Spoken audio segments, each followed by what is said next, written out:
keep the football conversation going. Good morning, Mark. How you doing, Sully? Pretty good, man. What is it fair to say that you're one of Kevin Minnick's proteges, or are you your own man? I'm interested that that's not a singular. He's got many proteges. Oh, does he? He's big time up there now.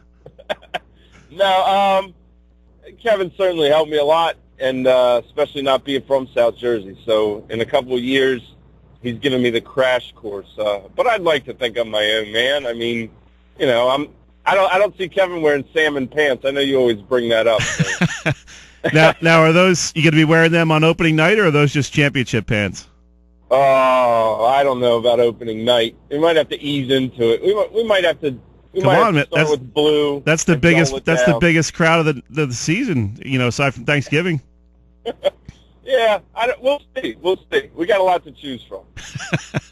always a man of high fashion taste there, Mark Trible. Thank you, Sully. My mother would be happy to hear you say that. Yeah, I can appreciate good men's fashion. Yeah, absolutely. Absolutely.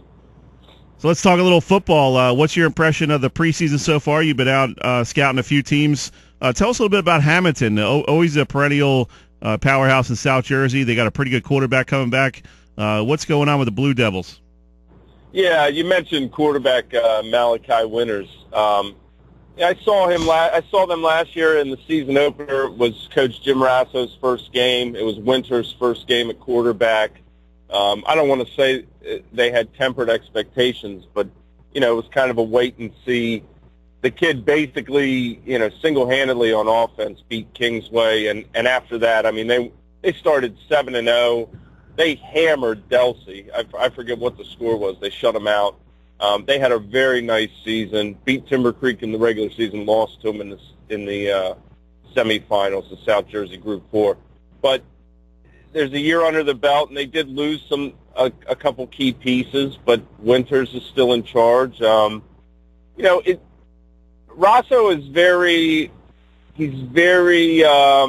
precise in what he wants. You know, I mean, coaches speak in cliches, and I'm not going to discount what Rosso has to say, but very simple. You know, we're going to run the ball, play good defense, special teams has to be up to par, and we can't turn it over. This type of club, though, I think back in the back of his head, he wants to win it, and the team does. I mean, the team doesn't talk about one day at a time. The team wants to get back to where they were at, and I think they could do that. I mean, they're going to be in the mix. You touched on Creek, you know, Timber Creek with Kevin. They're obviously the favorites in South Jersey Group 4, and it is loaded. You know, Shawnee, Lenape, but I think Hamilton will be in the mix when it's said and done.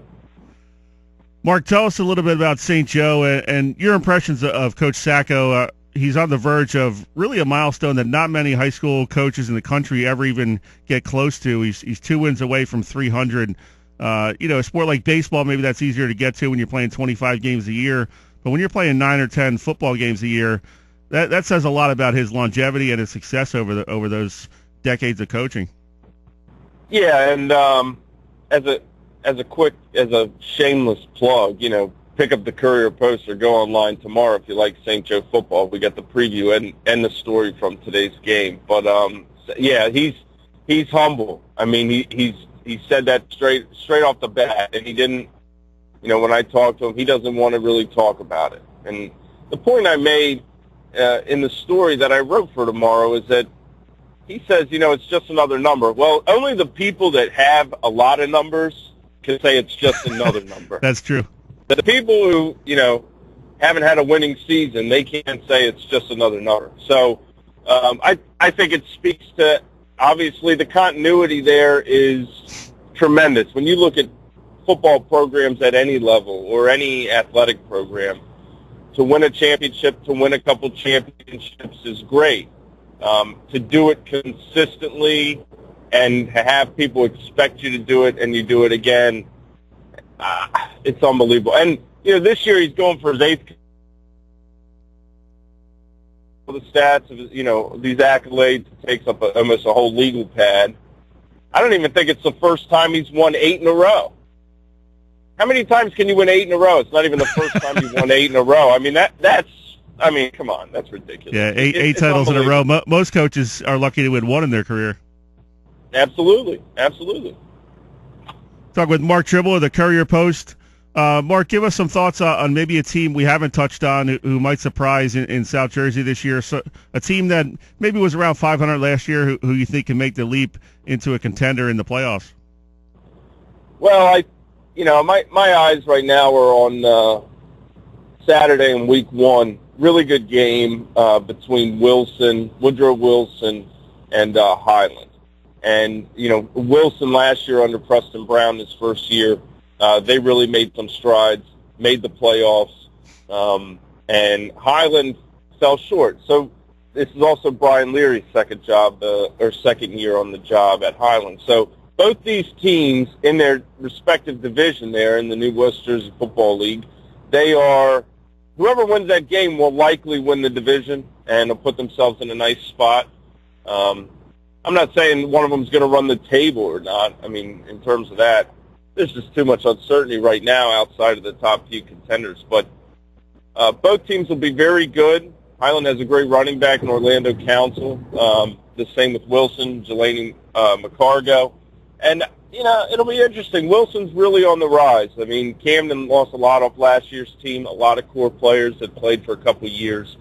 And as one person told me, Wilson's the quote-unquote soup du jour in Camden right now. So it'll be interesting to see where they go. Preston's a great coach.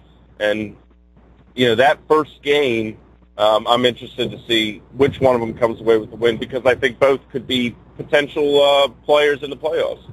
It's interesting to hear that Woodrow Wilson's a program on the rise because they were a very, very good team in the late 80s, early 90s. I know my alma mater, Lacey Township, we faced them 2 years in a row for a state championship, ended up beating them twice. But what a talented program they were. I guess you'd call it back in the day now. I'm kind of showing my age here, but neat to see them kind of rising to the top again. Oh, sure. Last year, they played Camden in the playoffs. I covered it. It was the first time they'd ever played in the playoffs. And it was a great scene. I mean, both schools just had such support, and the Wilson fans, to a man, they were just thrilled to be in that position, to be back there after some dark days. So to see them on the rise is wonderful. You really can't say enough about what Preston's done coaching-wise there. And, they should be a force to be reckoned with here this year and in the near future. Good stuff, Mark. We're up against the break. Sorry to cut you short, but we'll catch up more in the coming weeks. So keep your notebook handy. Thanks, Sully. I'll ask Kevin if I could be his protege. All right, man. Have a good weekend, man. All right, you too. That was Mark Trible of the Courier-Post.